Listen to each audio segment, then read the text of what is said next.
be a part of the trip more than the end. Yeah, it should be about the journey and not the destination. The end. Yeah, the destination. I think that it should also be about, you know,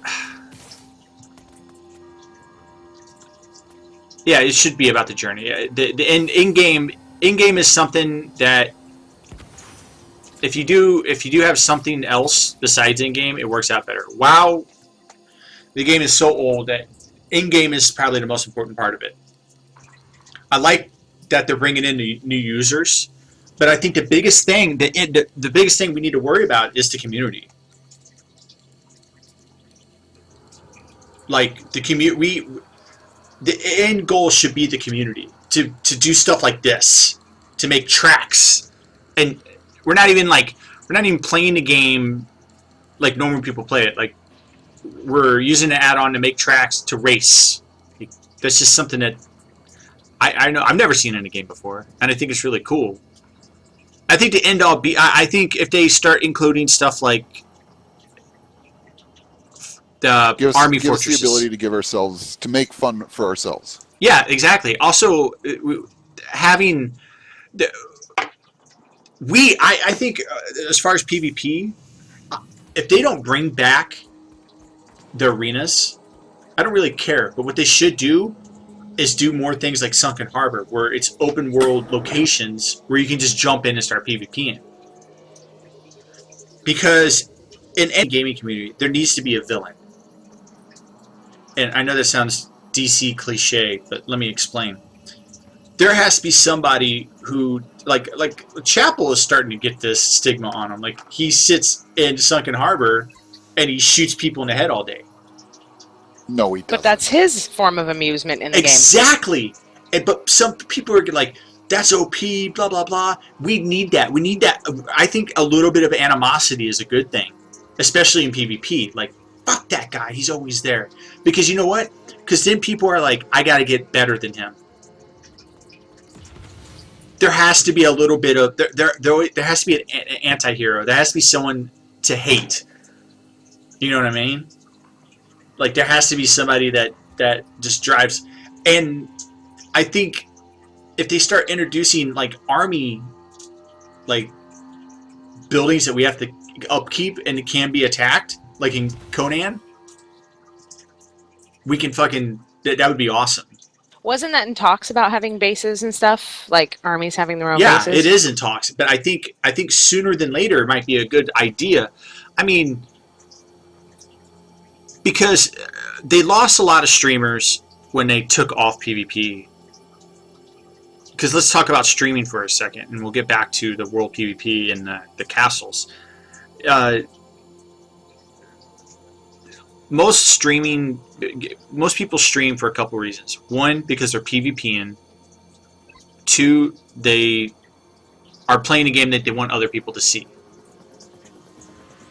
So the viewer likes watching PvP during longer durations than like someone playing like Grand Theft Auto. Because how boring is it watching somebody else play Grand Theft Auto? You know what I'm saying? So if I'd rather be doing it myself.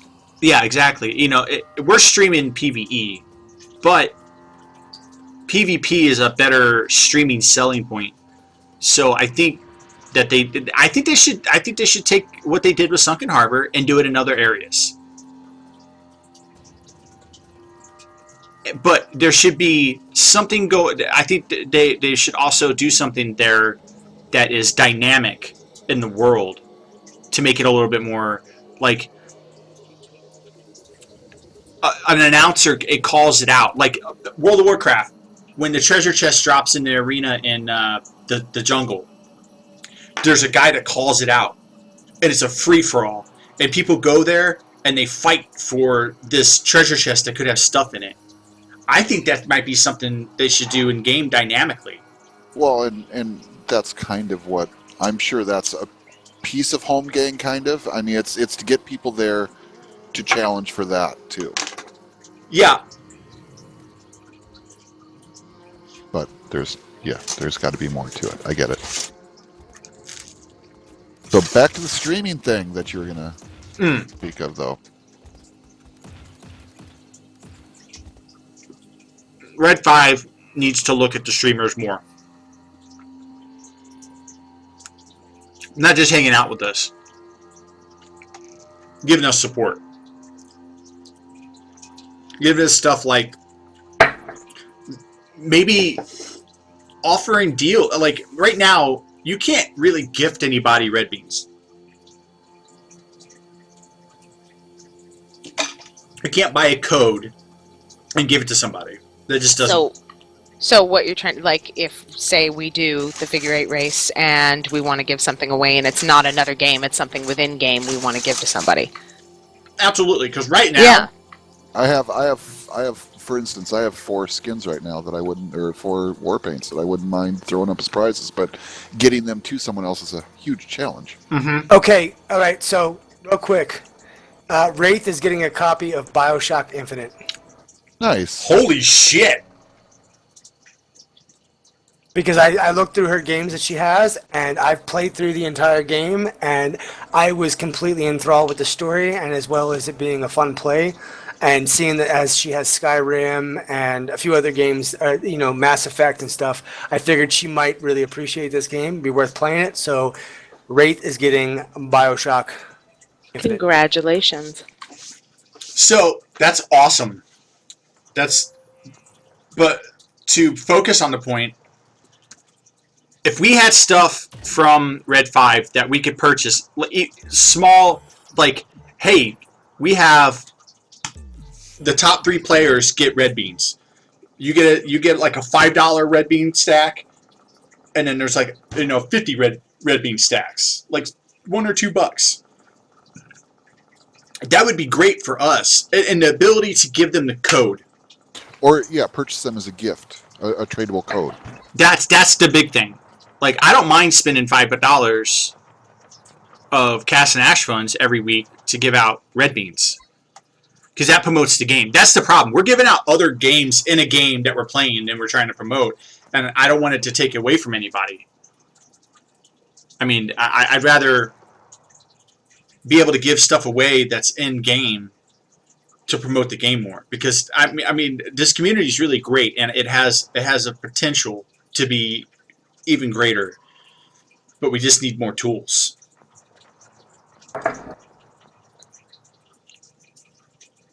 Nozama, you have anything? I'm sorry, I was speaking with my wife because she brought me food. Oh, You were going to say speaking with your bowl. In a minute. you must speak to the spouse when they bring you food. No, you don't.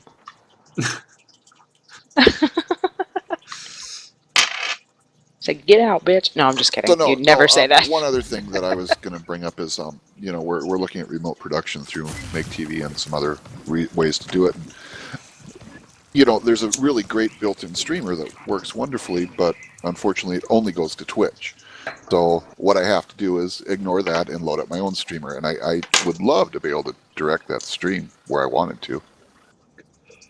I want to direct back to Twitch, but I'd love to direct it somewhere else than back to Twitch. Well, Adley or Molten Toast Wizard just said something in Twitch chat. A squad call down gift spawns a loot crate with your gift items in it. Your squad can loot the crate. That's a brilliant idea. Yeah, that's a really good idea. Because then... And you're welcome, Wraith. Absolutely. Good job. Way to stay alive. Like, that's a perfect idea, because I think that's almost integratable right now. Yeah, because you get the daily crates. I mean, they've already got it implemented to where you can do a call down crate. It's just a matter of making it. So you can purchase. So you can either purchase a mystery crate, or you can purchase a crate that has certain things in it. And then the squad loots it, and Yeah. Yeah, that's a really good idea. So in Highsight just said, let's make it a game by gamers for gamers. Give us the ability to help each other. That's all we want. Yep. I think another thing is we're getting ready to open up the new player experience, and it's Red 5 jobs to bring in new players. We really don't have any push on that, even though we've gotten a couple people to actually play this game based on the stream. But the whole thing is, we as a community, we need to start taking up those new players right off the bat, getting them in armies, and getting them in a TS and talking to people. Because honestly, this game is 20 times more fun with people than by yourself. Like 20 times. And if we can get the new people into an army, into a group, talking, being an actual community instead of just some random guy that runs past you in game, I think the game's going to be a success for it. Then new players are going to want to come to play because of the community and not just because of the game. Yep. Because people don't play. I tell you this now. I always say this. People don't play League of Legends for the community. The community's hot, smelly garbage. No, actually, sometimes I do play for the community. Sometimes I play just to fucking troll face. Yeah, fucking assholes. But as far as like, It should be called League of Trolls. yeah, Yep. yeah. So I think having a community with strength can actually make the game sell. I don't know if Red 5's seen that yet. That if you make a community strong enough, it will help sell the game. Yeah. Because people talk. But that also involves getting that new user experience where it needs to be before they push more. I mean, Which there's is a a good very good chance that's point. why a lot of the marketing left too. Because do you really want to push a game? Because again, if you lose someone in that first hour, they don't come back. So do you want to really advertise and push a game right now that's not ready for that prime time? No. I'm not saying right now. I'm talking about once they get the new user experience set up, then they need to start pushing. I think they should sell the Firefall van, put that money in a pool, cut off Homegirl that does the cosplay. Like, she don't need no more fucking money. She's hot. She get money when she wants. And just focus on promoting the new player experience, getting people in but game. there are contracts too, you understand. Well, yeah, I know. It's just me talking, but Homegirl doesn't need any more money. I'm sure she can get it somewhere else. I'm sure she can go cosplay as something else. They usually do. Yeah, they do. No, I don't think they do. They leaned it out, Frank. They didn't actually drop everyone. Yeah, The book says Red 5 doesn't pay her. Wow. Good use of the word lean, man. Like, way to be business. Well, a few years will do that. Well, I mean, I'm sure most people don't even know, like, what that means in a business sense. Red 5 doesn't pay her. I know somebody involved with Red 5 gives her money because they gave her a contract to do whatever she wanted for a year. So Well, long and as then there's that cosplaying thing that they do. That whole that whole video of them. well, Stage 5 is Red 5 a bit. It's part of the. It's like saying Carl's Jr. isn't Hardee's. I thought stage 5 was like the investors. No, that's the 9. Oh, the 9. That's right. Right. I don't know why they didn't just call them Stage 5 and Red 4, just to add up to 9. No. R5 doesn't control their money. You're right. You're right about that, Boot.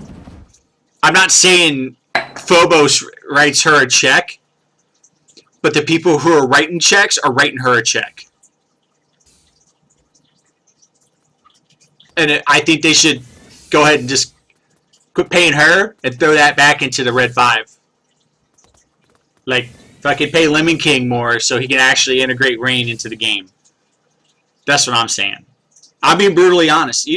I understand when they did that push, they brought her on and they're paying her to do that stuff, but it's like, let's get back to the game, fellas. There's plenty of hot chicks that will dress up like your characters if you make a good game. You don't have to hire one to do it for you. You know what I'm saying? Am I the only one in channel? No. Yes. No, Yes, we're you all are. listening. You are cast rambling, and we're paying attention. Yeah. What? Wait, what? Yeah, fuck you. I said he's cast rambling. No, What? I'm mad at Cass, so fuck him. No, we'll take care of that. in a Get little bit. over it. We'll take care of you later. But honestly, I think they need to look at what they need to cut and then do it that way. Yes, hearts and smiley faces.